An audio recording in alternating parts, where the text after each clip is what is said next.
All right, if everyone could please take their seats. We're going to get started.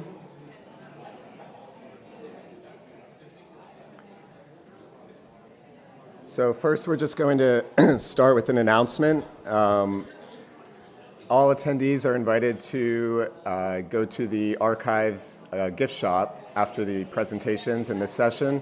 You'll receive a 15% discount today. So it's just located one floor up from the theater. And we also, I'll echo the archivist's statement that we invite all attendees to visit the archives exhibits and the museum and rotunda following the presentations. So we have three speakers for this session. The first is going to be Mark Riddle. He's a senior program analyst on the Controlled Unclassified Information staff at ISOO. He co-authored the National Institute for Standards and Technology Special Publication 800-171 on protecting controlled unclassified information in non-federal systems and organizations. And he serves as lead for implementation and oversight within the CUI program and is responsible for monitoring and evaluating agency efforts related to implementation. Then we have a substitution in the program. Following Mark's presentation will be Bill Sierra, our acting director, who will be speaking on the Interagency Security Classification Appeals Panel, known as the ISCAP. And then finally, we will hear from Ellen Knight. Ellen is a senior program analyst working for the Information Security Oversight Office in the Classification Management Directorate, and she assists the development of security classification policies for classifying, declassifying, and safeguarding national security information generated in government and industry. Her main duty consists of assisting the Public Interest Declassification Board, an advisory committee to the President established by Congress in order to promote the fullest possible public access to a thorough, accurate, and reliable documentary record of significant U.S. national security decisions and activities. And prior to coming to ISOO, Ms. Knight worked as a tapes archivist at the Richard Nixon Presidential Library. And before joining the staff at the National Archives, Ellen was an archivist at the National Security Agency in Fort Meade. So let me invite Mark up on the stage.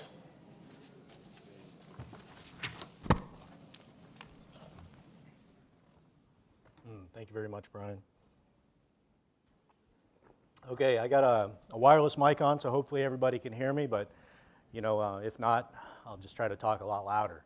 But I like to pace around so this way I can get the look of everybody's faces and I can point out anybody who's sleeping in my presentation. I don't like that. It's not the afternoon, so there's no excuse for it. I want to apologize up front because there's a good chance that I'm not going to get to all your questions here today. This presentation, unfortunately, generates more questions than it answers. So what I want everybody to do is take note of my email addresses at the last slide of this presentation, or you can find me on the website. Send me an email with your questions. Let's set up a Q&A session. Let's do something to where we can increase your understanding of the CUI program. The goal today is for you to walk away with a deeper understanding of what the CUI program is all about, so you can take it back to your agencies and speak with some level of authority on what it takes to implement this program and also speak to some of the key features. So I'm going to hope that our remote control works.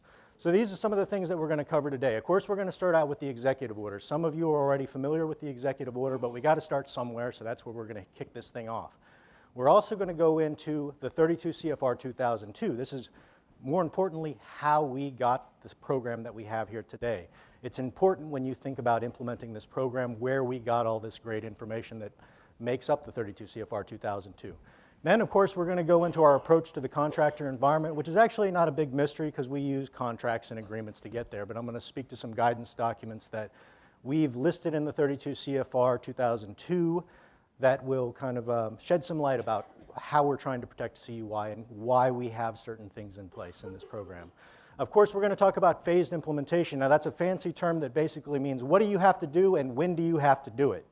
It's the nuts and bolts of probably about why all of you are here.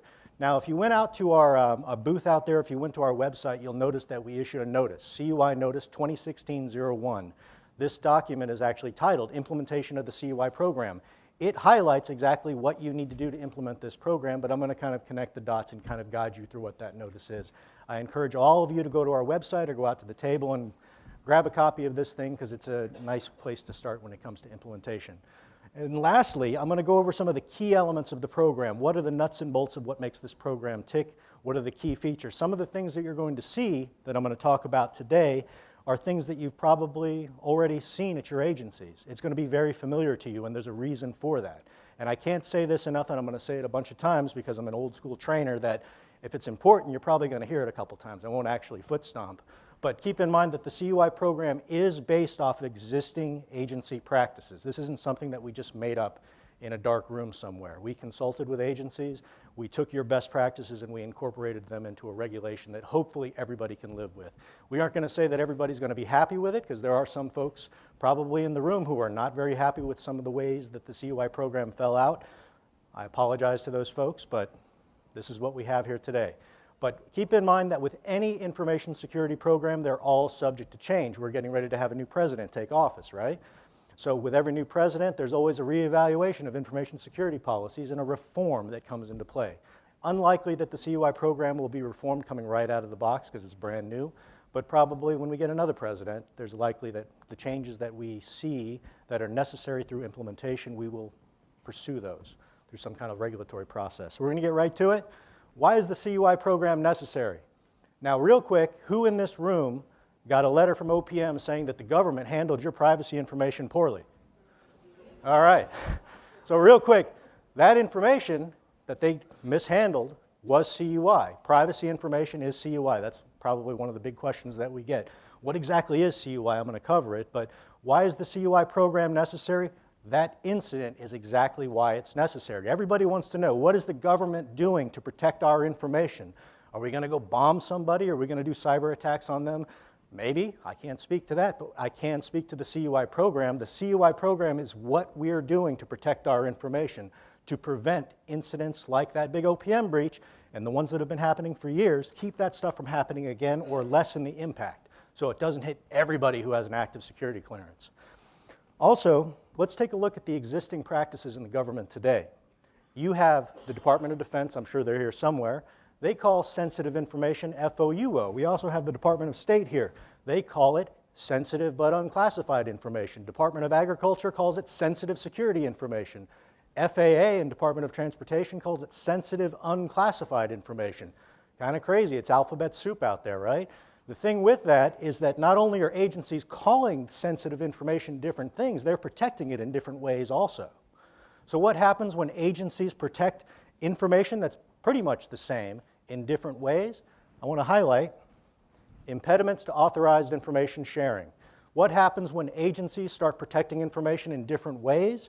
When one agency, let's say that they're protecting sensitive information, let's say it's law enforcement information, and they know how to protect it. They're putting it up on their SIPRnet. I'm assuming everybody knows what that is. It's classified infrastructure we use to protect secret information. So this agency is putting all of their law enforcement information up on SIPRnet, and they're protecting it. They're meeting the standard of what it takes to protect that information. Now let's suppose that that agency needed to send that information to another agency, one that didn't have a SIPRnet, let's say like Social Security Administration. They got it, but they don't have as much of it. Now, one agency who has the information needs to send it to the other one, so there's a conversation that takes place. The agency that has it asks the one that doesn't have it, hey, do you have SIPRnet? That agency that doesn't have it, they're like, no, we don't. So the other agency says, good luck then, you aren't getting it, because you can't protect it the way we protect it. So information stops flowing when agencies protect information that's not classified at different ways and different levels. So the CUI program was meant to address that, among other things. Of course, everybody is calling it something different. We have the FOUOs, the SBUs, the SSIs out there. Now, that's an issue because all those definitions don't actually all mean the same thing. Everybody knows what privacy information is, but if I said what's sensitive unclassified information, I would get 5 different answers. So the CUI program is necessary because we're trying to define a scope of what we're trying to protect in the government. Of course, we're trying to establish a standard of how to protect that information and also develop methods and acceptable standards for sharing it among other agencies. So that brings us to Executive Order 13556. Now this executive order, you can think of it as a line in the sand. It's an acknowledgement by the executive branch or the president that the executive branch handles sensitive information bad. we don't do a good job. This is our acknowledgement of that. It was issued in November 2010, and it was a great document. It's only 2.5 pages long, but it says a couple of things, and I'm going to highlight those on this page. I'm going to start from the bottom and work my way up. So if you notice this last bullet here, the bottom bullet, it says this key term, which we say a lot in the CUI world, law, regulation, and government-wide policy. That's kind of the high definition of what CUI is. So the executive order gave us the definition of what we were supposed to protect in the government. Why was that important? Because right now, in every agency and every major component in the executive branch, it's the Wild West for information security.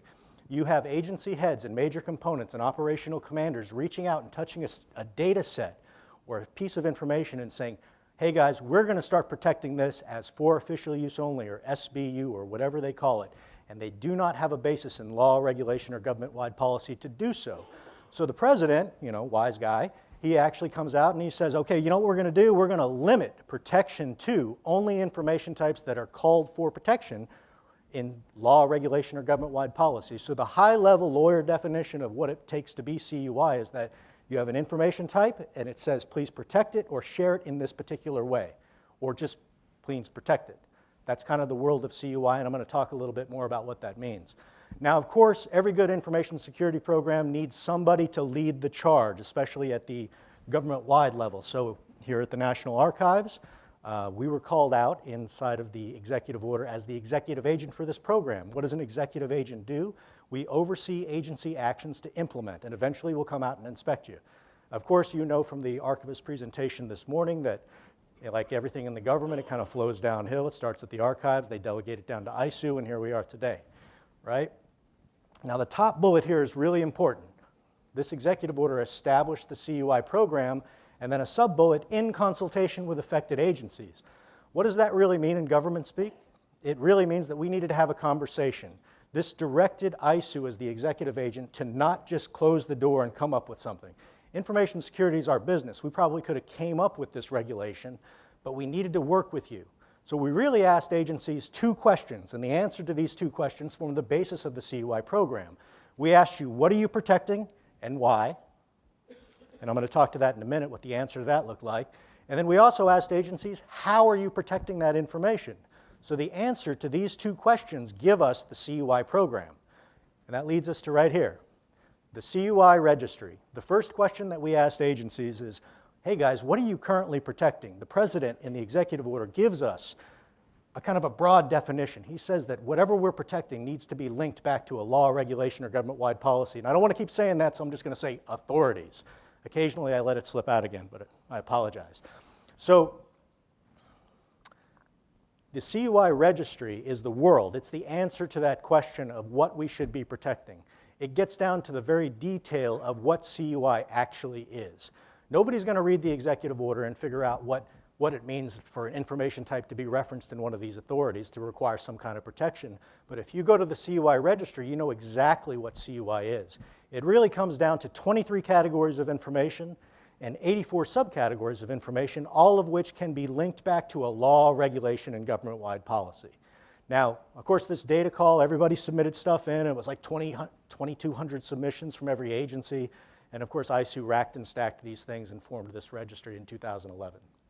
So this is the world of what we should be protecting. And I want to say a couple of notes on the CUI registry before I push on.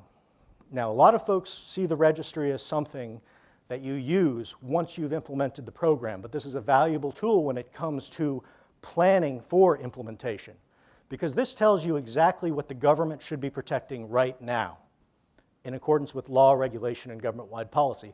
From an implementation standpoint, you can use the registry to identify what you should be protecting, bounce that off of your agency policies, because they're not going to go away, you still need them, and ensure that your agency policies align to what we have in the CUI registry. So this brings us over to the 32 CFR 2002. This is the answer to that second question. Agencies, how are you protecting this information? ISOO loves to do data calls. If you've been in contact with ISOO, we've done a number of data calls that says, here's a bit of policy, what do you guys think of this? And you provide feedback to us on shaping what this CUI program is going to be. But after 6 years, you notice that the executive order was issued in November of 2010, and we have this issued in September of 2016. 6 years later, we have us an implementing directive. And how did we get this thing? Of course, we formed a CUI advisory council. Has anybody ever seen that movie, 12 Angry Men? All right. So I like to use this example because it's a jury story, right? It's a story about 12 dudes coming into a room trying to figure out who's guilty or innocent. The CUI program was formed a lot like that. Except imagine 50 angry people in a room arguing over every aspect of what this program should look like. Everything from what color should the cover sheet be to where should a comma go in this particular paragraph. It was a fun process. And I'd like to highlight somebody, Adam Huddleston, all right up there. Everybody take a look at him. This is a changed man. 6 years ago, he was a completely different individual. This process has changed him immensely. He used to be a very positive guy. Now, anyway, so what we have with this executive order, of course, due to a large effort by Adam Huddleston and, of course, the folks here in the CUI staff, is a regulation. Now, it's a regulation that not everybody is completely happy with, but it's a regulation that establishes the baseline for protecting information throughout the government. So really, you know that the CUI program is based off law, regulation, and government-wide policy, right? Now, laws and regulations, or those authorities, are not necessarily all created equal. So I want to call your attention to the bottom bullet here. Emphasize the unique protections described in law, regulation, and government-wide policy. Now, why is this important? Because certain laws and regulations somewhat got it right. You have certain laws out there that just say, please protect this information, right? You say, here's an information type, please protect it. Then agencies try to define what protection means. For the most part, the 32 CFR will now define protection, so agencies don't have to. But when a law, regulation, or government-wide policy is prescriptive in nature, meaning that it says, hey, this information needs to be destroyed like this, or it needs to be marked like this, or only shared with these people, those unique protections need to be honored because they're prescribed in law. So the CUI program puts a magnifying glass over those authorities and says, you must follow these too. And we call that CUI specified, and I'm going to go into that in the back half of this presentation. Generally, what you have in the CUI regulation is the life cycle of an information type. You have the designation of it all the way down to its destruction, and handling is in between. How do you mark this information? How do you share it with others? Of course, how do you decontrol it? That's what we call declassification in the CUI program. It's just a little more complicated than that. Now, I'm going to push on, and again, hopefully this is answering a lot of your questions. It's giving you a nice overview, but our email addresses are at the end. I encourage everybody to contact me. Oftentimes people do, and I'll be happy to answer any questions that you have offline. But at the end of this, I will take some questions from the group. Now, the NIST Special Publication 800-171.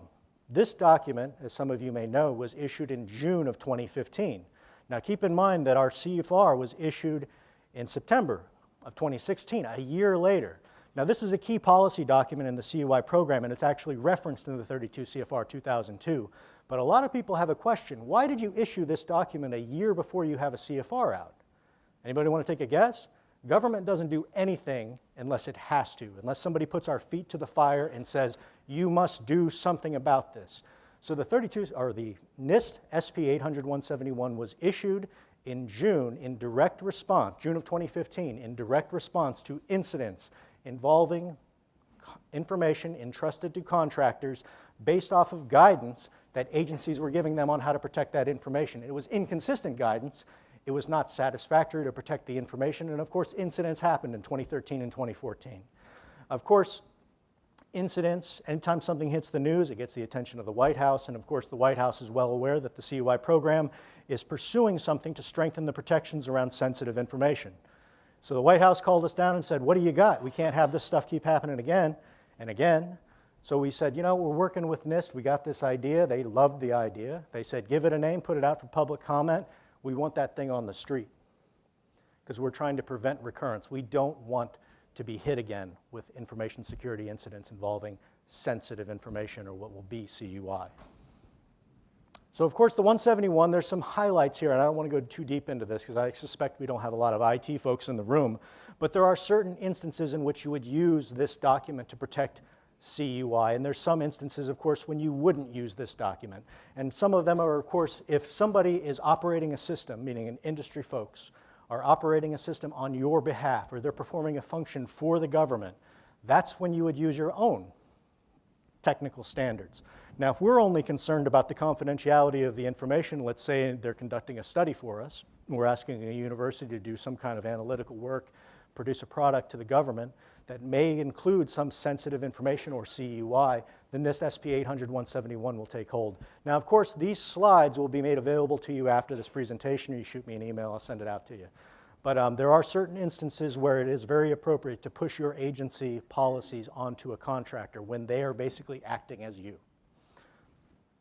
So the Federal Acquisition Regulation. Now, this is a nice recap slide on where we've gone so far. So you have the executive order, which is our line in the sand, what we need to do. It's our acknowledgement we need to fix something. The CUI registry is what we're trying to protect. The 32 CFR 2002 is how we're going to protect that information. And the 32 CFR 2002 will call for agencies to modify their agreements to align to the standards of the CUI program. So once you implement the CUI program, you're going to start targeting those agreements and contracts and start reeling them in. Because there's one concept, and I'm going to hit on it in the back half of this presentation, that is common in the executive order and also in the 32 CFR. It is the limitations on the applicability of agency policies. So agency policies, pretty much right now, are the reason why we have inconsistent safeguarding practices across the executive branch. It isn't your fault. You've done the best you could, meaning that you had a law that said, please protect something. You went out and you developed a policy that said, this is how we're going to protect it. The problem with protection and defining it is that if you went around the room or if you just asked 5 people, how do you protect sensitive information, you would get 5 different answers. Imagine that multiplied by hundreds of thousands of organizations and sub-organizations throughout the executive branch.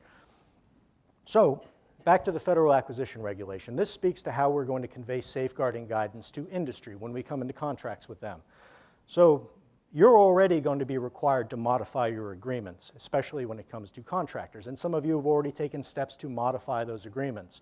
The Federal Acquisition Regulation is the last step of implementation when it comes to contractors because it's going to standardize the way in which you convey that guidance. It's going to give you a much tighter frame of those security requirements that you can convey to those folks and also speak to a little bit of our oversight methodologies. Now, I'm not going to talk about a little of our ISOO's oversight methodologies of the executive branch here because that's actually another briefing, but I'd be more than happy to engage in offline discussions about how we are going to evaluate and monitor your effectiveness towards implementation. We're going to have the FAR in 1 year, hopefully. If the White House fast tracks it, probably sooner, but you can expect a FAR clause to be issued about November of next year. So this slide here is the attachment to the CUI Notice 2016-01 that speaks to the implementation of the CUI program, basically what agencies need to do and when they need to do it. So coming right out of the box, you know that we always use this term, this fancy term called Day Zero. That's November 14, 2016. This is the jumping off point for agencies to actually begin implementation activities. And coming right out of the box, of course, is policy. Policy is why we have this problem that we have here today, inconsistent safeguarding practices involving sensitive information. So in order to make this change happen, we have to change our agency policies. We have to narrow the scope in those policies and limit what we're protecting to only those information types that can be linked back to law, regulation, and government-wide policy. That's step 1.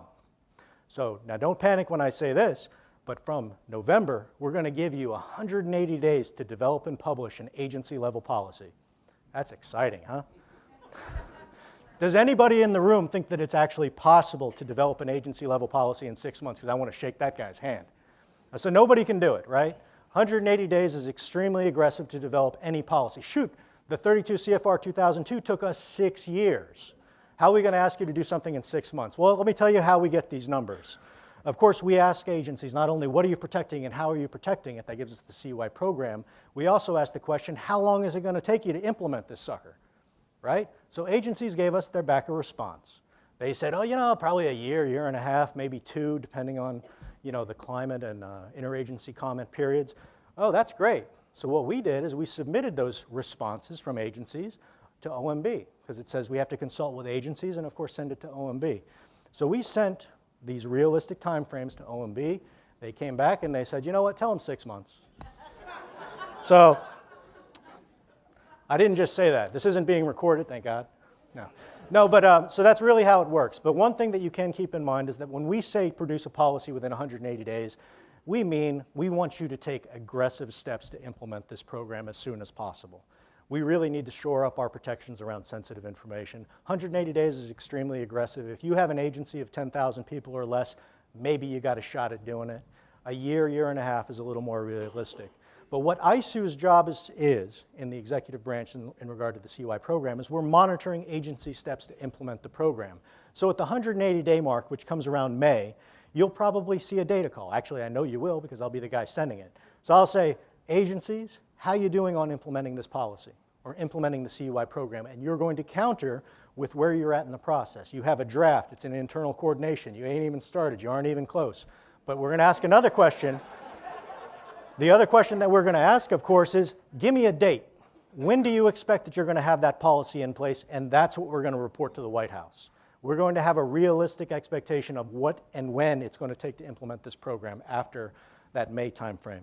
Now, somebody tackle me when I get close to the end of my time, because I'll just keep going. All right, so when it comes to policy, you'll notice something that's unique on this chart here. We have policy, then we have component policy. What is the reach of ISOO's oversight arm when it comes to the CUI program? We are only concerned with parent agencies, right? So let's take the Department of Justice or the Department of Transportation, for example. We want the Department of Transportation as a parent agency to develop and publish a policy that implements the program. The major components that exist under that agency have to implement a program, the CUI program, based off of that parent agency. And there's a good reason for this. Think about information types. Think about the mission that you have. Social Security Administration has a very unique mission, so does the IRS. Compared to the Department of Justice or the Department of Defense, we're talking about different information types and different unique handlings associated with them. So every agency's policies should be a reflection of those information types. And if it isn't in the parent policy, you will see those information types reflected down in the components. So let's move on down to training. Training is dependent on your agency policy, and the reason why? Because you can't develop training until you know what your agency policy is. So once you have a policy in place, it doesn't have to be 6 months, but once you have it in place, you're going to kick off training efforts within your agency to develop training that speaks to the information types that your folks handle. Now, I don't want anybody to panic when it comes to CUI training because remember, the CUI program is based off of existing agency practices. I've been to a number of executive branch agencies, and what I've found is that you already have policies. You're already training your workforce on how to protect sensitive information. That's what you need to target for implementation purposes. Those training courses need to be modified regardless because you don't want to give out conflicting information, but why reinvent the wheel? Take those courses, inject the CUI concepts, training should be complete. Now, I just summed up an effort that will probably take you about a year to do. But keep in mind that you do have some things that you can lean on at your agencies. Now, CUI training is going to take 3 distinct flavors. Throughout phased implementation, it'll take about 3 to 5 years to get everybody on board. Agencies are going to implement this program at their own paces. So you have a small agency who will probably be able to get it done inside of 2 years, another agency maybe 5. So what does that mean? It means that throughout the implementation of this program from November, you're going to see things marked as CUI. They're going to come into your agencies. And your employees need to know how to react to that information. So prior to your implementation of the CUI program, what you're going to need to do is you're going to educate your workforce that, oh my gosh, this transition is coming, and here's what you do if you receive information marked as this. That's a key thing, because as soon as we publish these markings to our website, you better believe people are going to start using them. And it may not be based off agency policy. So the second level of training, of course, aside from general awareness that before you actually implement, is your basic CUI training. Now, we see CUI training for your agency to be an all-hands type event. So everybody in your agency is going to need to receive some level of CUI training. It doesn't have to be that in-depth. Think about Privacy 101 training. Everybody has to take that. That is a level of training for CUI. It's CUI specified, so it's required that you all be trained on it. That needs to stay in place. Now, this general awareness that you provide to your employees is going to tell them that here is CUI, this is basically how you identify it, this is how you report an incident, and this is who you go to for questions. And this is basically how you protect it. It needs to be very high-level stuff. Now, to help you in your task, ISOO, of course, is going to be developing a series of training modules or tools that you can download from our website and hopefully inject them into your learning platforms to help you on your way. It's not going to give you all the answers, but it's definitely going to do a good portion of the work for you. Now, the last element of training, of course, is specified CUI training. What I would call if you have super users within your agency, everybody's got them. So you have folks within your agencies who handle a very unique set of data, and it requires specialized handling. Remember, the CUI program recognizes that these unique protections need to continue that are prescribed in law, regulation, and government-wide policy. For the most part, you guys are training these people on how to do this. Privacy 101 training is an example of specified training. So is all the training that your HR folks receive. Also, your special agents out there, your physical security specialists, your general counsels, they're already receiving training about this is this information, like federal grand jury information. This is how you specifically protect it. All these things need to be on your radar from an implementation standpoint because you need to track to ensure that these things happen, and also from an oversight standpoint, ensure that the concepts that are being conveyed in training can be mapped back to your agency policies or procedures. Now, physical safeguarding is something that we consider to be relatively low-hanging fruit in the CUI program. So you'll see a very broad definition in the CFAR on how to protect CUI. We're asking for it to be in a controlled environment. We want unauthorized people to not be able to access this and not be able to overhear conversations involving CUI. How do you get there? You're already there. Right now, I've gone out and visited probably 30 or 40 different agencies and components, and I found that you already have protection measures in place to prevent unauthorized access to sensitive information. Sometimes those concepts are articulated in policy, and sometimes they're not. From an implementation standpoint, you need to identify how your agency is currently protecting this information, make sure that it's in a policy somewhere, make sure that you're training to it, and make sure that eventually somebody evaluates against those standards that you articulate. Now, systems. Now, systems is a little interesting because it's not based on agency policy, it's based off of the CFR. So what you can expect from systems is that 180 days from the issuance or the effective date of our CFR, agencies are expected to do an inventory. How many systems do you have? Do they contain CUI? And how are they currently configured?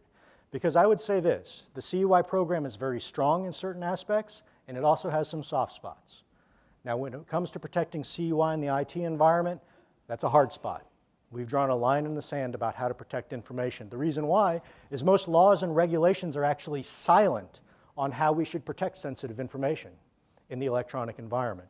So the 32 CFR 2002 says we're going to protect this information at the moderate confidentiality impact value.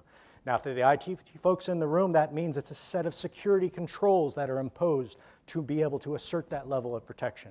I'm going to talk about that a little bit later on. But that's what you need to do. How many systems do you have? Do they contain CUI? How are they currently configured? Then the next 180 days, we want you to develop a plan. We're not saying that you need your systems transitioned within a year of the issuance of the CFR, but we need you to have a plan in place. You need those systems targeted, and you need to say, okay, these systems were going to be transitioned to that standard, if they're not there already, by this particular year. That's what we're going to ask. Now, self-inspection program. Every self-inspection program or every information security program needs a self-inspection program. You need to evaluate yourselves. You know, you need to monitor how well your training is being implemented, how many incidents you have, and whether or not you're taking steps to prevent recurrence. That's the kind of stuff that we're looking for in a self-inspection program.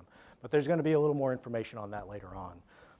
Within 180 days, of course, the issuance, you're going to get some specific guidance on what does it take to have a compliant CUI program. That question is going to be answered to you.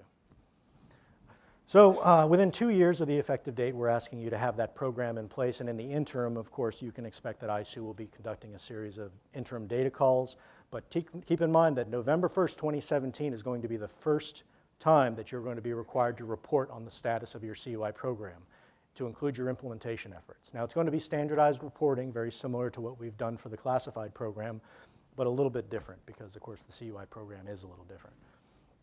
Now, additional implementation concerns, program management. Now, when I say this from an ISOO perspective, this means I need somebody to lead the charge at your agencies. It can't just be, you know, you at the headquarters level. You need to think about implementation concerns across your entire fabric. Major components probably need people to lead the charge there too, because you can't be everywhere. So we're asking every agency to designate a senior agency official and, of course, a program manager. The SAO is your SES. He's the guy who goes to jail if something goes wrong, right? And then your program manager is the dude, boots on the ground. That's the guy who's going to be monitoring implementation efforts for your agency, and he's going to be reporting those efforts up to ISOO. And, of course, we in turn report them up to the president. Now, This last bullet here for underneath program management is internal planning teams. What does that actually mean? Now that means that you need to rally the troops inside of your agencies, that you as the program manager, you as the focal point can't do it alone. You probably don't have the clout to reach across every internal line of business and bring people to the table, but you need to start working on it.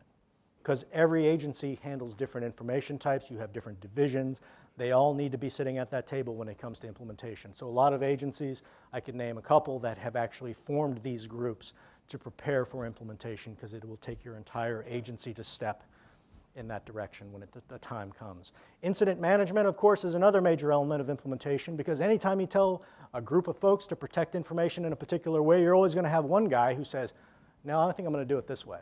So people are always going to be handling information wrong just because you've drawn a line in the sand about how to protect that information. So what you need from a CUI standpoint is you need an incident reporting mechanism within your agencies.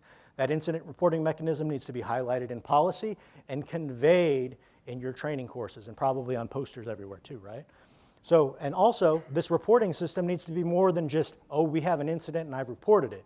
There needs to be steps within your agency to prevent recurrence. You can't just report and say, yeah, we had 5,000 incidents and I never did anything about it. I want to see when I come out and evaluate your agency that you've modified policy, procedure, or training to address the trends that have occurred within your agency. That's an information security program. Now, the last bit here, of course, is contracts and agreements. Everybody's got them. Nobody does it all alone. You have to create this program with probably the help of contractors and you're handling information. HHS outsources a good portion of its claims processing to industry. So you need to take a look at the agreements that you have in place and contracts, see what kind of safeguarding you're giving to those, safeguarding guidance you're conveying, and target those agreements for modification once you implement the program. Don't do it right now. So understanding the CUI program, and I'm actually not sure where I'm at on time, and I'll just keep going. So understanding the program. So what I'm going to hit on now is, of course, the nuts and bolts. I've touched on these things, and I don't want to spend too much time here, but hopefully this will enhance your understanding. So first, basic and specified. These are key terms in the CUI program. They're not levels of protection, there's differences. So basic CUI is where there's a law, regulation, or government-wide policy and says, here's an information type, please protect it, guys, right? So the CFR defines protection when the law is vague. CUI basic. CUI specified is where that law, regulation, or government-wide policy is prescriptive in nature. That's CUI specified. That's an important distinction because when something is CUI specified, and I have some examples on the slide here, you must call those information types out in documentary form. When you go to market, when you go to share it, your responsibility is to convey to somebody, hey, this is CUI, and oh, it contains this specified bit too. Those are the main concepts of basic and specified. Now, limitations on the applicability of agency policy. I hit on this before, but agency policies is exactly why we have the problem we do right now. Agency policies have conflicting information. So what we want to do as you implement the CUI program is we want to place strict limits on the applicability of your agency policy. So if you come into an agreement with somebody and you're asking them to handle and protect CUI in some way, you're not saying do it our way, because that's bad, because you can always go above the baseline. Agencies can always do that. But you can't push that higher level of protection out the door. You can't do that anymore. So we require systems to be protected at the moderate level. So if you at your agency said, you know, we're going to go high, go for it. But you can't push that standard outside your door. That's limitations on the applicability of agency policy. Now there's a little bit more to it, but that's kind of the gist of it. When you're out there and you're inspecting agencies, your own agencies, look at those agreements. See if you're pointing to an agency policy on how to protect information. Now, general safeguarding, of course, CUI must be protected. Now keep in mind that this CUI specified thing that's floating around out there, there are certain categories and subcategories of information that probably require specialized handling of information. You have to take a look at those information types, ensure that you're not violating any law by just shoving it in a room somewhere with a locked door. Now generally, for protecting CUI, you don't need a true floor to true ceiling room. You don't need to put it in a SCIF. You need a space that's going to control unauthorized access and prevent people from overhearing a conversation that contains CUI. There's a good reason why most people who have HR shops, those HR peoples are located on a separate floor in a separate suite. It isn't because we don't like them, it's because we don't have a need to know what they're working with.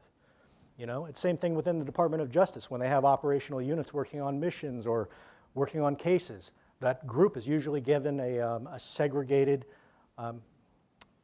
work site to where they're kind of cornered off in one corner of the office, or they're working off dedicated network drives where other folks don't have access. So when you think about a controlled environment, extend your thoughts to not just the physical environment, but also the electronic one. You want the electronic segregation of your workforce according to mission and need to know, or what we call in the CUI program, lawful government purpose. So of course, this graphic here is meant to convey you can meet the definition of a controlled environment in multiple ways. Some folks use their PIV card or their CAC card. Other agencies use an angry administrative assistant controlling access to that room. It's completely up to you. I vote for the angry administrative assistant because that gets it done, you know? That'll inspire fear.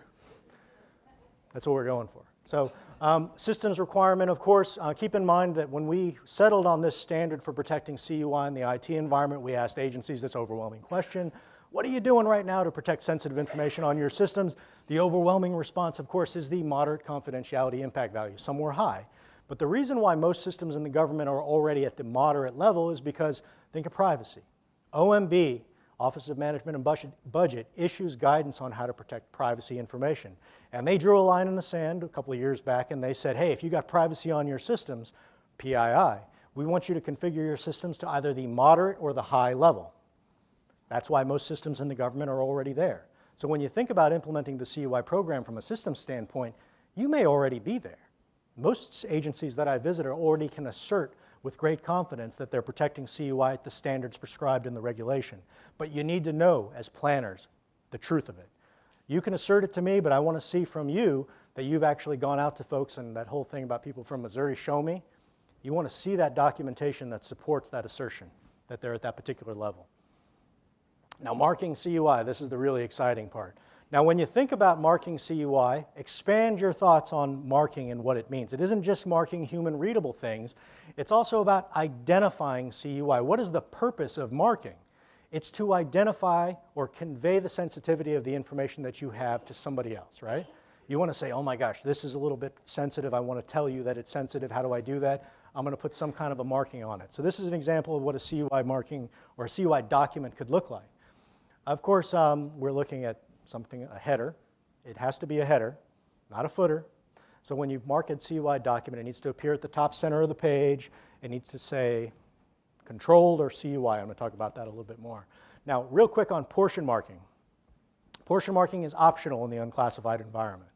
We encourage you to do it, and there may be an operational need within your agencies or components to do so, and we encourage you to take a look at that. If you want to do it, please go forth. But if you do it, you have to do it our way. I had a good question the other day from a briefing I had on Tuesday, I believe, and somebody asked me, what does U stand for in the CUI world? Is it unclassified? Oh no, we invented something new. We call it uncontrolled, unclassified information. It's an expanded, more accurate definition. So when you see U now, it actually means something. It means that there's actually no basis to protect it under the classified program, and there's no basis to protect it under the CUI program. It does not mean that you can just release that information to the public. All information within an agency is always going to be subject to its Freedom of Information Act policies and procedures. So keep that in mind. So that's what U means, uncontrolled, unclassified information. So the banner marking is the basic requirement for the CUI program. At its core, CUI must be marked, and that marking must appear at the top center of the page. And the first thing you're going to see is something we call a control marking. This is a declaration to the intended recipient that, hey, this is CUI. And it is the word controlled, or the acronym CUI, appearing at the top of the page. Now remember, for CUI basic and specified, we have two types, right? So CUI basic, the requirement is just the control marking. So if you have basic CUI, meaning that the law wasn't prescriptive in nature, the word controlled at the top of the page gets it done. Now if you have something called CUI specified, where the law is prescriptive in nature, we want to alert the intended recipient that it is prescriptive in nature, so we're going to, how do we do that? Well, of course, we're going to apply the category marking. Now, all 23 categories and 84 subcategories of CUI have a unique marking associated with them. Now, if it turns out that it's specified, we want to call that out to the audience, or the recipient, of course, and say, how do we know that this is specified? Before the category marking, you're going to see SP- ahead of the marking, or you're going to apply it. Now, that's the second element. and that's required for CUI specified. You have to apply the category marking and precede that marking with the SP dash. The third element of the marking, the banner marking, of course, is something called a limited dissemination control marking. Now, what is that? Everybody in here has a clearance, and you probably know what no foreign is, right? No foreign nationals. That's a dissemination control marking that we use to limit the dissemination of information, keep it from going to foreign nationals, right? So that's what we have for CUI. But keep in mind, the dissemination control markings that you use for classified information cannot be used with CUI. It's a very powerful statement. So what can you use? Of course, if you go to the CUI registry, you will find a list of dissemination controls that you can use with CUI. I think no foreign is one of them, but the jury's still out on that. We're working aggressively with agencies to come up with a nice list for you guys that meets your need, your business need to control information beyond the general markings. So of course, every element of the marking is separated by a double slash, very familiar to you in the classified community. So of course, is it possible to mark everything within your, oh, I have 54 seconds, oh my gosh. Okay, I'm done. No. Okay, real quick on bulk marking. Bulk marking really quick. So we realize that you can't mark everything within your agency and that your senior agency officials may elect to, I guess, waive internal marking. Now you have to have a very good reason to do this if it's overly burdensome to your workforce. Or let's say that you just want to alert everybody that, hey, you're accessing a portal that contains a lot of CUI. You don't necessarily need to mark everything, but you need to mark the portal that they're accessing to say, hey, this database I'm going into contains CUI. Here's my alert. Or you can use banner markings. Or if you're sending a box to somewhere or you're storing a box, you don't necessarily need to mark everything in the box. You can just mark the box to say this contains CUI.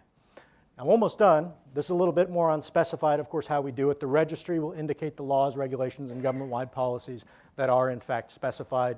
We want you to go to those authorities and extract those specified bits and pieces and put them in your policy, of course. This is what a specified document will look like. Marking Handbook is a wonderful product, again, attributed to Adam Huddleston's hard work and efforts. A little bit of me gives me a little bit of credit, but I can take credit for the cover sheets, kind of, but this is what they are. Of course, they're available out there. You can download them from GSA. Optional forms, you don't need them, but if you're going to use cover sheets to protect CUI from a visual observer, these are the ones you got to use. I'm in the 15-minute section. Q&A section, but I'm almost at the tail end, so this is actually working out great. So a little bit more on the cover sheets here. So all of these, of course, can be used. Optional Form 902, the one that looks like it has a table in it, is an opportunity for you to populate the categories or subcategories contained in that package. Remember, for CUI specified, it's required that you identify those category markings on that document. Now, why would you use a cover sheet in the first place? Everybody's filled out an SF-86 or maybe your tax returns, right? These are forms that, when filled out, do contain CUI. Problem is, there's not a whole lot of real estate on those forms to convey to somebody that this is CUI. So you can use a cover sheet to meet that requirement. Of course, Optional Form 903 is a great form because it has a big fillable text box in there where you can convey, the categories contained in the information, but also if a law, regulation, or government-wide policy like PCII or some law enforcement information categories requires that big juicy paragraph to appear on the cover of the document, that gives you the real estate to do it. But it has to be required in accordance with law, regulation, or government-wide policy to use it. But it's up to you which ones you use. If you're going to use them, please use these. So legacy information and markings, and then I think I got one more slide, and then we'll go into questions. And it's a miracle. This briefing usually takes 2 hours, so I'm like a speed talker today. So legacy information. This is information that was marked prior to the CUI programs. This is your FOUOs, your SBUs, and all this good stuff, right? So some of that information may actually legitimately be CUI. So when are you going to remark that information? Of course, our policy is that if it is CUI, you have to remark it. Of course, that does kind of mean that you have to remark all your legacy information, but we recognize that that's overly burdensome within agencies, so we gave your senior agency officials the ability to waive that type of marking when it's overly burdensome. So, take a look at it. You'll probably all see that in your policies. But when are you going to remark legacy information? Of course, when you're reusing it. Derivative classification principles are going to help you out here because you're extracting information from an existing document, putting it on a new document. So evaluate the information that you want to use, see if it's CUI. If it is, mark it as being CUI. If it's not, one thing you're not going to do when you reuse a document is you're not going to carry forward those FOUO and those SPU markings. Everybody wants to know, when does FOUO die? It dies when you reuse the information, because you are not going to carry forward FOUO markings onto a CUI document. That's when it dies. So it'll stick out like a big red thumb that, oh my gosh, I see a CUI marking, I see FOUO, boom, flag. You got to check that. So discontinue all use when you reuse. Discontinue all use of legacy markings when you reuse that information. Now this is my last slide, and then I'm going to open it up for some questions, and it's a miracle that I'm there, because I was really worried about this. So destruction. We've taken you on the designation of information all through the life cycle and the handling of it, hopefully a little bit, and taken you to how do you destroy this information when you're done with it. Now, remember I said the CUI program has some hard spots and soft spots. We're hard when it comes to how to protect it in the electronic environment, and we're kind of tough when we say how to destroy it too, because this is your personal information, your social security numbers, driver's license, tax returns, you name it, right? So what we did is, of course, we asked the overwhelming question, how do you currently destroy this information across all types of media, paper, hard drives, iPhones, you name it. So the overwhelming response from agencies is the NIST SP 888. If you look at this document, it'll tell you how to destroy everything from paper to hard drives to iPhones. It's a wonderful document. Of course, any standard that you use for the destruction of classified information is acceptable for the destruction of CUI. It could be a little costly. I want to talk a little bit about shred, because usually people corner me about the shredding concerns, because shredders are everywhere. They're embedded in our society. People buy them at Walmart and Office Max and all this good stuff, and they're really proud of them, because they're like, man, this is a cross-cut shredder. It looks like it's pretty good to me. So when you look at our shredder, or the shred standards that are articulated in the NIST SP 888, you're going to see something. You're going to see a destruction standard. It's going to say cross-cut shredding that produces a particle that's 1 millimeter by 5. Now, what does 1 millimeter by 5 look like? A lot of you stopped by and picked up some of my little baggies that show you exactly what that shred standard looks like. The other bag with the big red X, which you can see on my slide here, was a bag from a shred company that was asserting that this shredder can destroy something in accordance with the CUI program. It is not. It was a cross-cut shredder that produced particles that are 4 millimeters by 40 millimeters, but it wasn't even close. Now that font that you see in those little bags, if some of you have them, you can take a peek. We kind of mimicked a social security number, 5555555. You can see everything. So be aware, when you start to implement the CUI program, you have to take an inventory of how you're currently destroying sensitive information across your agency, identify shredders, and you're probably going to need to go out as security folks and say, with a little sticker, and say, not approved for CUI, approved for CUI, or this equipment has been evaluated by your CUI program manager or your CUI program office. Just a little bit of, be aware of that. That's out there now, and we have contacted some of these companies to try to steer them towards modifying their website, because they're going to cost the government a lot of money. So with that happy note, I'd like to, this is my email address. You can have a copy of these slides, of course. And of course, this is my attorney. If you don't like anything I said, you can contact him. No, but actually, Brian Oakland is a key feature, or key member of the CUI staff. He's actually the guy who evaluates laws, regulations, and government-wide policies to see if they meet the standard to be on our CUI registry. You know, so I encourage, and he encourages everybody to reach out to him if you want to talk about these regulations, especially if you have a regulation that you don't see on our register. You can contact him and he'll work out why it's there, why it's not there, and what it takes to get something on our registry. Of course, I'm the lead for implementation and oversight. You know, right now I'm going out to agencies and helping agencies prepare, get their arms around what it takes to implement the CUI program. More than happy to come out to you.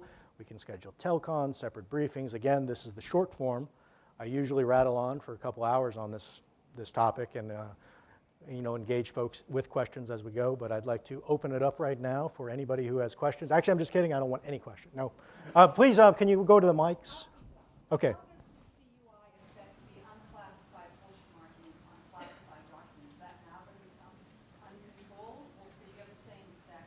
Oh, yeah. So the question is, you know, how is the unclassified portion marking going to affect the standards of when you commingle? So the answer to that is going to be coming from, of course, ISOO. We got to answer that question. And the marking handbook is going to address how information is going to be commingled with a classified document. Adam Huddleston is leading the effort to populate those pages. We already know how we're going to do it.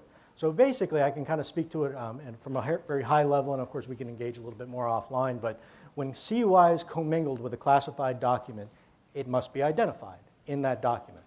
So in a classified document, you're going to see a U, which means it's uncontrolled, unclassified information, and you could actually see CUI double splash in a portion that says, and possibly a category or subcategory of information. So the U right now that you see in classified documents, as we implement the program, is going to be expanded a little bit. People are going to start asking the question, is this really a U, or is this in fact CUI? And if it is, once you implement the program, you're going to need to start incorporating those markings. And you can look for that guidance to come from ISOO. Of course, we'll be briefing to it, but it'll also be available on our marking website. And of course, we can engage in direct conversations if you want to see snapshots of what that's going to look like. Great question. Anybody else? I'll repeat the question because I think I can hear everybody from here, so you guys don't need to run to the mics. All righty. No question. Oh, yes, sir. Mark, you mentioned about the declassification of it, if you will. Could you speak to that, please? Okay, in the CUI program, we don't declassify CUI, right? We decontrol CUI. And what that really means in the CUI program is that when you decontrol something, that means it's no longer going to be CUI. And sometimes when you decontrol something is given up to the originator, meaning that he can determine when you're going to decontrol this information by a date or an event. And sometimes that decontrol date is required by statute, meaning that those laws and regulations may prescribe exactly when you must decontrol this or when you can decontrol this. But that's our fancy term. So it's something that you really need to beef up inside of your agency policies to make sure you get your arms around the information types, to make sure you don't violate any laws, because some of these laws and regulations are prescriptive in nature when it comes to decontrol as far as when you should decontrol information. But that's our fancy term. We love inventing new terms. Decontrol. Any other questions? Yes, ma'am?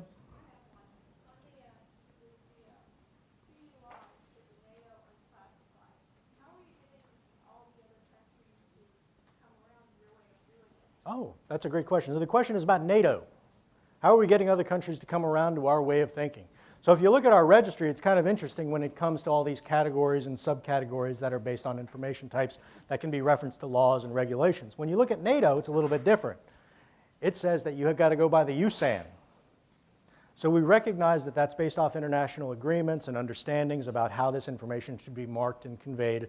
So of course, we have to respect that. So CUI markings, you wouldn't remark something to be CUI / NATO.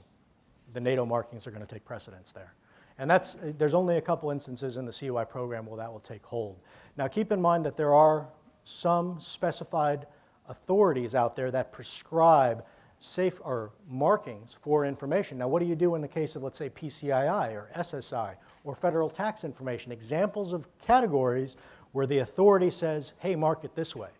Now we can't tell you to violate law. So if the law says mark it that way, you must mark it that way. However, you must also apply that universal CUI marking on top. It needs to be a declaration that, hey, this is in fact CUI. Everybody already knows it, and it could be burdensome to those folks, but pretty much if the regulation says mark it this way, that marking has to appear, also in addition to the CUI program, with the exception of NATO. Any other questions? Yes, sir, you have one? Yes, are there any categories currently under review for addition to the registry? Yes, sir. So were there any categories of information that are currently under review for addition? The registry is a living thing. So as agencies and government entities who can pursue laws and regulations, as soon as they think that they're going to create something that's going to prescribe protective measures for information, they usually reach out to us. Sometimes they don't, but please do.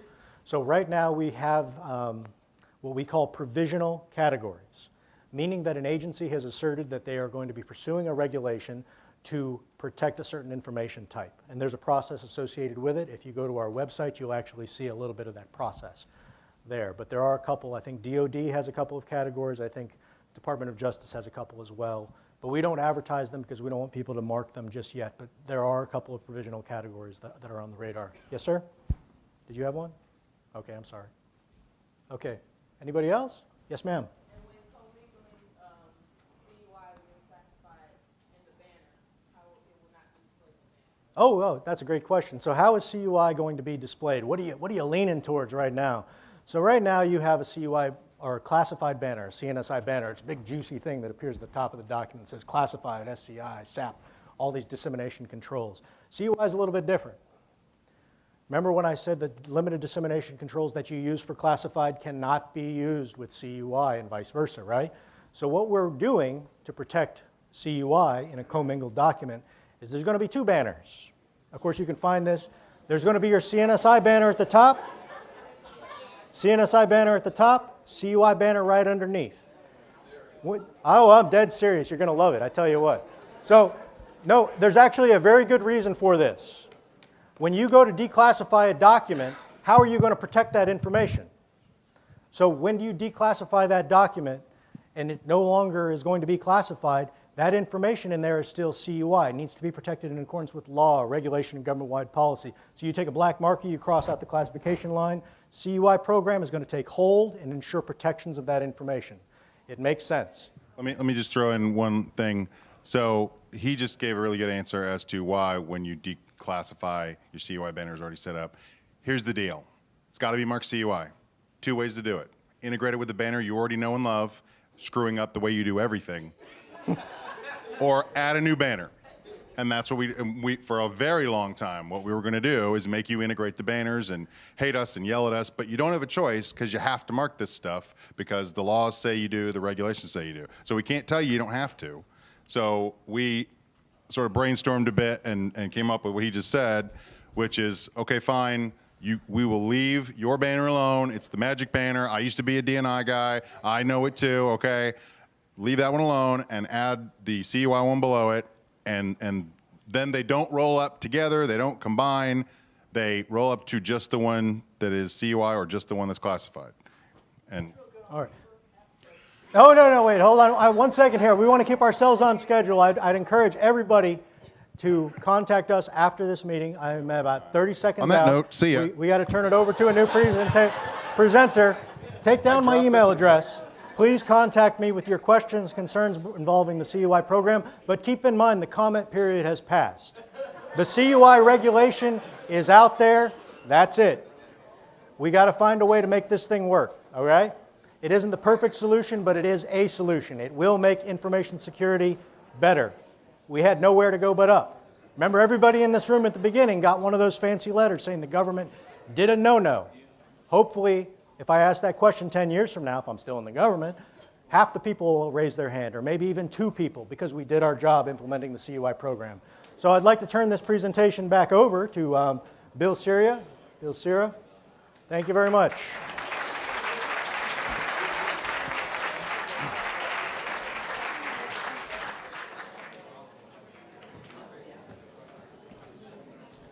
Thank you, Mark.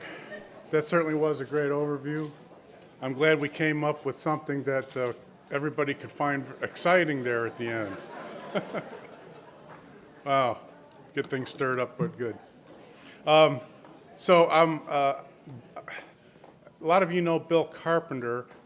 He's our team leader for the ISCAP team, and he does that job superbly. He's just marvelous at it, and he loves what he does, and he's very enthusiastic about it. But unfortunately, yesterday he had a death in the family, so I'm going to be pinch hitting for him here today using a good sports analogy the day after the World Series. And I got to move through it fairly quickly because we've only got about 30 minutes left. But just an overview on ISCAP, and there's some details in the end I may have to skip over.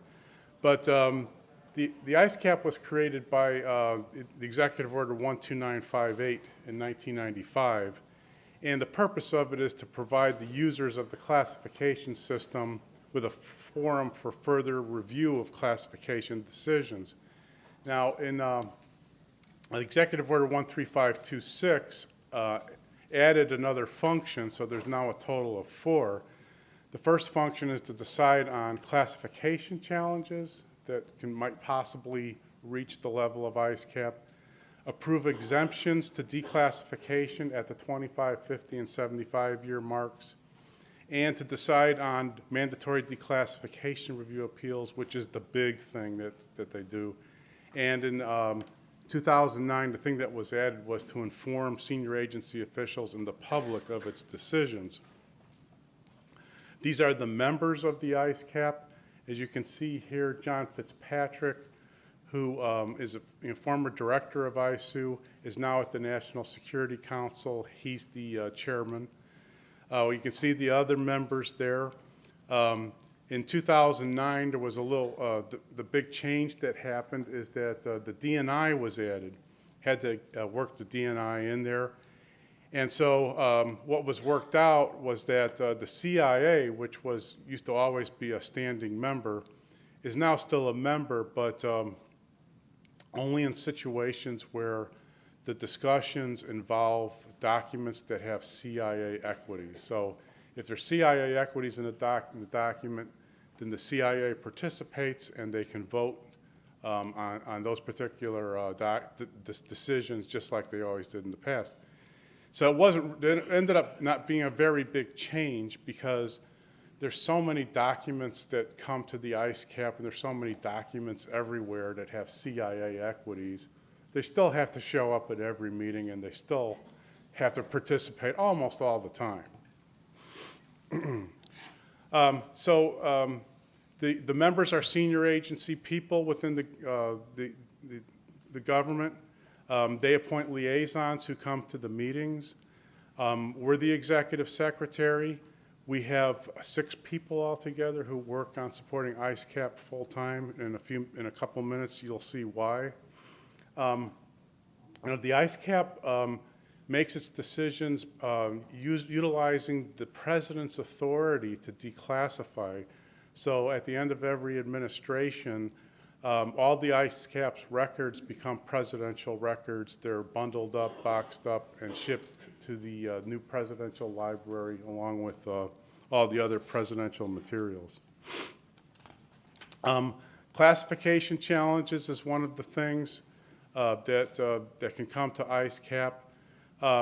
It doesn't happen very often. As a matter of fact, the last one we had was in 2014. But it's there for people to utilize nevertheless. Declassification guides. The order requires declassification guides to be updated every 5 years. And so the declassification guide is the vehicle by which an agency requests authority to exempt information from automatic declassification, and they request that authority to the ISCAP. So we're approaching that cycle once again.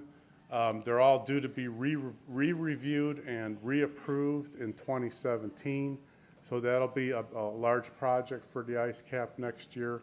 Last time we went through this, there were 23 agencies that received approval to exempt at the 25-year point.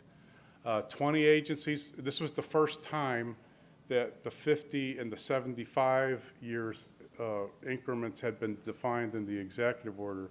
So that was all new, and it took a lot of work because it was new. But what came out of that was that 20 agencies received authority to exempt some pieces of information, some categories of information at 50 years. And 3 actually came up with compelling justification to receive exemptions for a couple of topics at 75 years. So, and just a point of interest.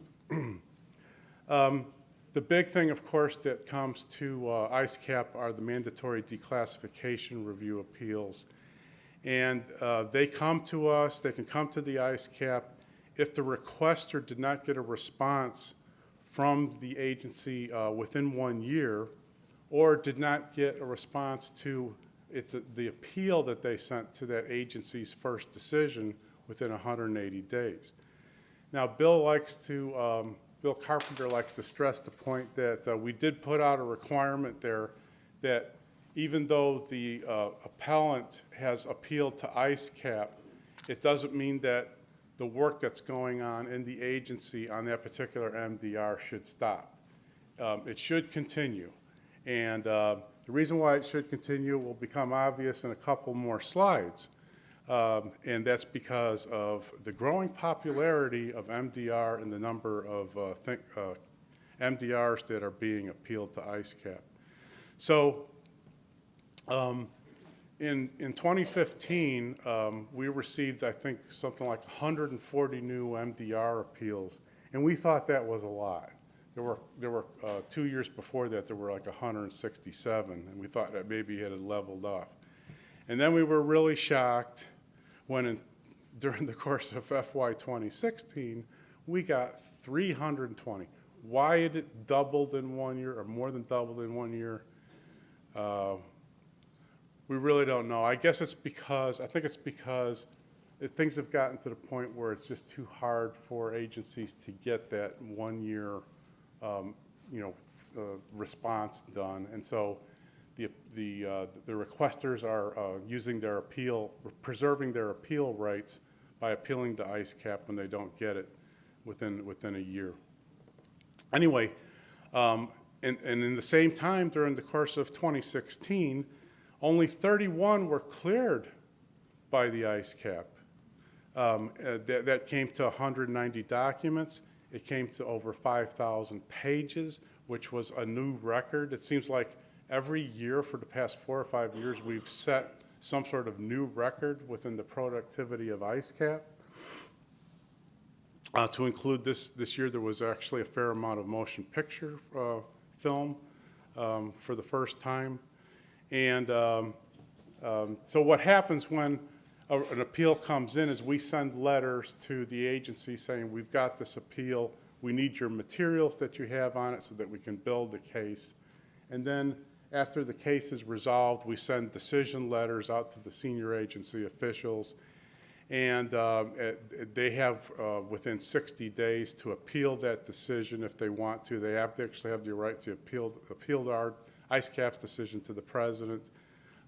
Very rare thing that's only happened once since 1995.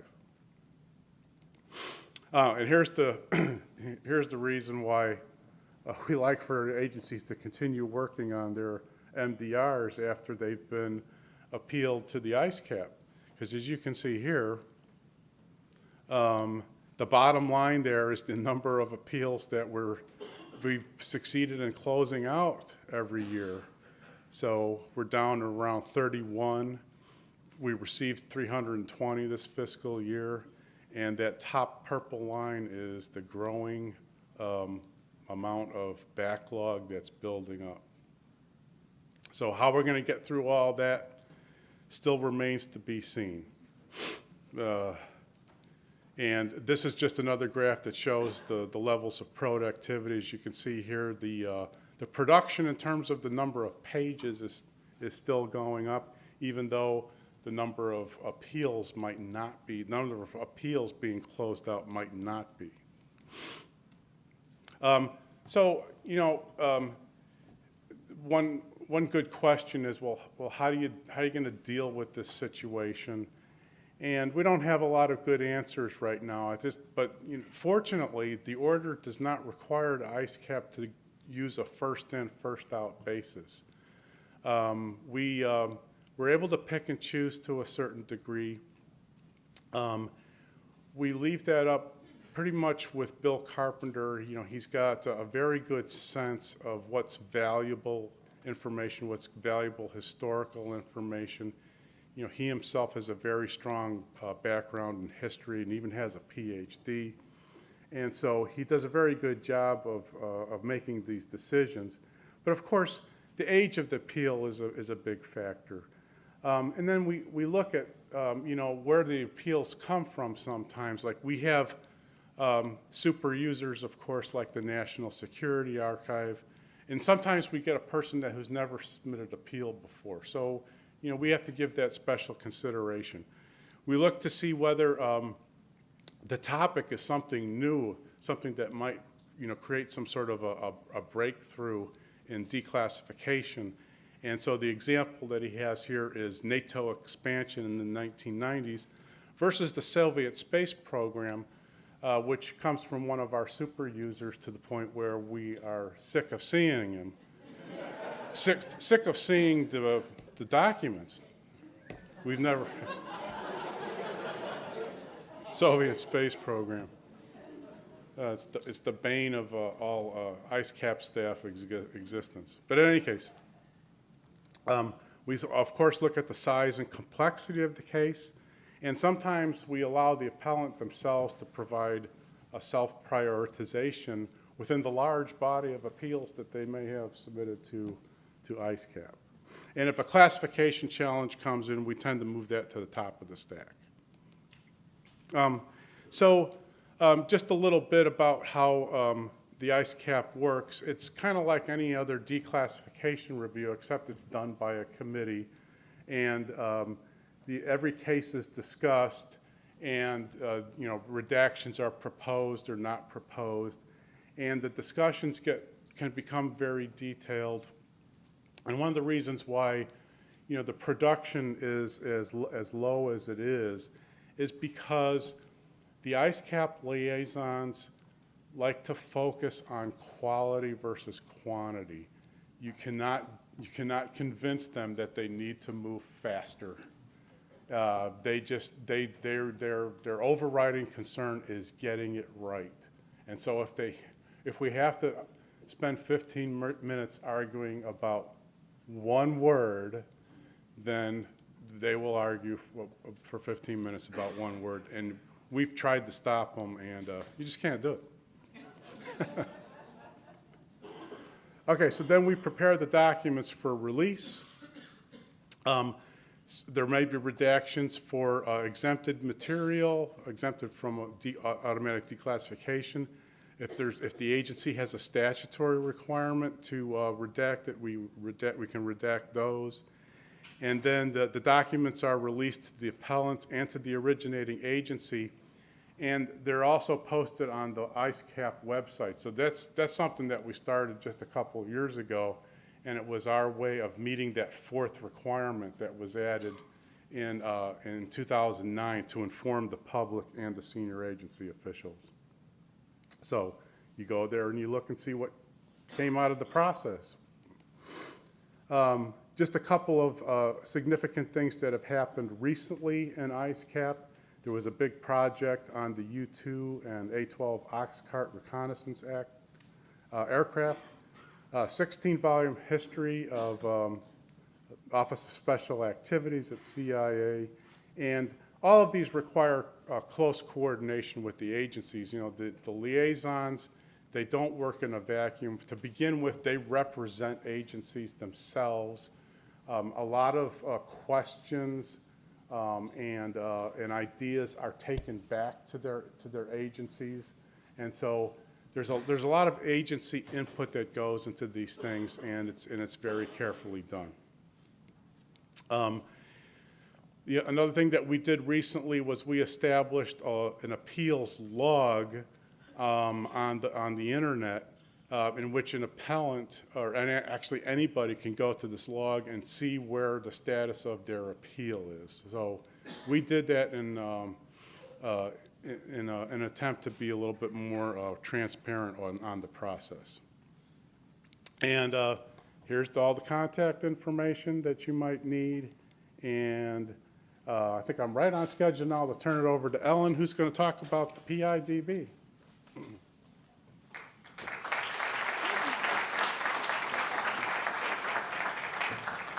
Hello again, everyone. I realize you all have had a lot of information thrown at you this morning. I also realize I'm the last briefing before lunch, so I promise to end on time.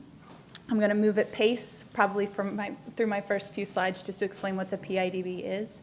And then really what I wanted to talk about was why you should care, and also to plug the next public meeting of the PIDB, which will be on December 8th from 9 to 11. You can take out your phones and go ahead and just put that in right now. It's here at the National Archives, and we're hoping to have a lot of agency representation and participation at that meeting.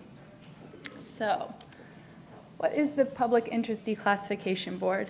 The board is an advisory group that consists of former senior leaders from government and outside in industry. And the group really advises the president and other executive branch officials on high-level policy matters that relate to classification and declassification. A little bit about our enabling legislation, but I'll just move through that. So the board consists of 9 individuals. 5 are appointed directly from the president, and 4 are appointed from congressional leadership. And these individuals are preeminent in fields such as history, national security, foreign policy, law, et cetera. A lot of our members and former members have been heads of IC agencies, have had ambassadorships, things of that nature, former congressional members. So they're high-level individuals who are familiar with a lot of the subject matter that we discuss and talk about when it comes to classification and declassification policy. And the reason why ISOO is involved with the PIDB is because the director serves as the executive secretary. So these are our current members. Right now we have 7 members on the board. We do have 2 vacancies. We're waiting to hear from congressional leadership to have those filled. Just wanted to point out our 2 newest members are Trevor Morrison and James Baker. The president appointed both of those individuals last June, and Trevor is our new chair. So the members of the board have been working on these high-level policy initiatives, as I mentioned, and they've published 3 major reports. The first was in 2007 on Improving Declassification Report, and this report had a lot of issues that it addressed and also recommendations to the president, and a lot of the recommendations directly influenced the last writing of Executive Order 13526, including the recommendation to establish the National Declassification Center. So a lot of the policy recommendations that come out of the board really are listened to by the executive branch, especially, and the president. Out of this report came a tasking from the president in the implementing memorandum of the order, asking for the board to work with the National Security Advisor on designing a fundamental transformation of the security classification system. And so that's what the board has been working on since then. And the policy decisions and recommendations that the board puts forth will have an effect on all of your agencies, as it has up until this point. So in 2012, the board issued its report on transforming the security classification system. And in that report, there's 14 recommendations that have to deal with classification, declassification, and the use of technology at your agencies. The first recommendation of that report was asking for the president to establish a White House-led steering committee to drive reform and change in this area, and that recommendation was adopted. So the Classification Reform Committee now exists over at the White House. John Fitzpatrick, who was here earlier, he chairs that committee, and it has been spending its time vetting recommendations from the PIDB and others in order to figure out what types of changes perhaps need to be made to the next executive order. Also, just wanted to point out 2 of the recommendations from that report also made it into the President's Open Government National Action Plans, including reforming FRD information, formerly restricted data, and then also the idea to pilot technology projects in order to find technologies to help reform and modernize declassification processes.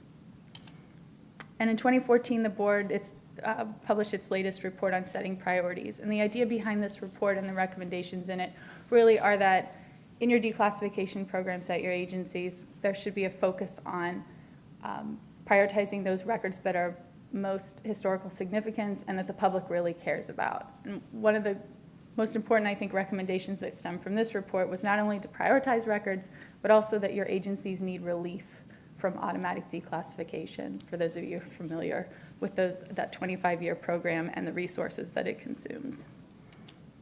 So what is the PIDB working on now, and why should you all come to the public meeting in December? Well, the board continues to study transformation recommendations and continues to engage with the public and civil society and agencies through its blog, Transforming Classification, which I encourage all of you to take a look at. And a lot of the push of the board right now has been on integrating and using technology and figuring out ways that agencies can have leadership and resources devoted to pushing forward these reforms so that you all can do your jobs in a more efficient and effective way. There's just a lot of information out there, as we all know, and not only securing it, making sure it's protected, but also making sure you can declassify it and get it out the door so that you no longer have to manage it when appropriate.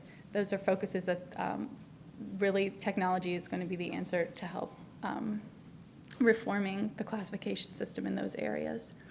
And as I mentioned before, the board is focused on helping John and the Classification Reform Committee sort of vet ideas and figure out what recommendations it will have for the new administration concerning the executive order, because we all know traditionally the order is reformed and there are edits and changes made. And so the board really wants to focus the next 6 months or so in figuring out what it wants to push forward in terms of recommendations to the new president. And so the December 8th public meeting is an opportunity for the board to ask the public, ask civil society, ask hopefully agencies who will be represented there, what would you like the next administration to focus on in the open government transparency space, in the declassification space, and also what recommendations do you have specifically for the order? Now, the civil society groups will be there. They always are vocal and they have a strong dialogue with the board. We also want to encourage a balanced conversation there, which is why we are hoping for more agency representation and people to stand up and speak and give their ideas and thoughts about what they would like to see in a new order, what they'd like changed, or react to maybe some of the ideas that are put forward by the civil society groups. But December 8th is a really great opportunity to do that, as well as, paying attention to what the board will be working on in the next 6 months, including taking a look at the blog and what kind of ideas and recommendations we're vetting for the public and for agencies to take a look at when it comes to the next order. So with that, I told you I would be brief. Here's some of our contact information for the websites as well as for the blog. And I'm happy to answer any questions offline on your way out. But I appreciate you taking the time to listen and hear about the board. I know it's a little sort of a niche separate from the rest of the information security space that ISOO usually encompasses. So if you could consider coming to the December 8th meeting, that would be great. We'd love to have a lot of agency representation there. And you can find out ways of how to register and all the logistics for that meeting on our website. So thank you.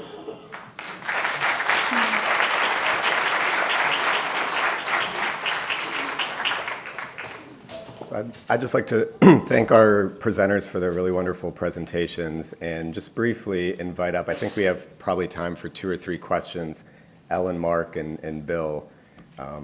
Feel free to either shout them out and we can try to repeat them or use the microphones on the side of the room. But folks will still be, a lot of staff will be sticking around after the open house to answer questions. And as always, feel free to email and give us a call if anything arises. Any questions with that? No? All right. Well, then I will invite our Acting Director, Bill Sierra, back up for some closing remarks.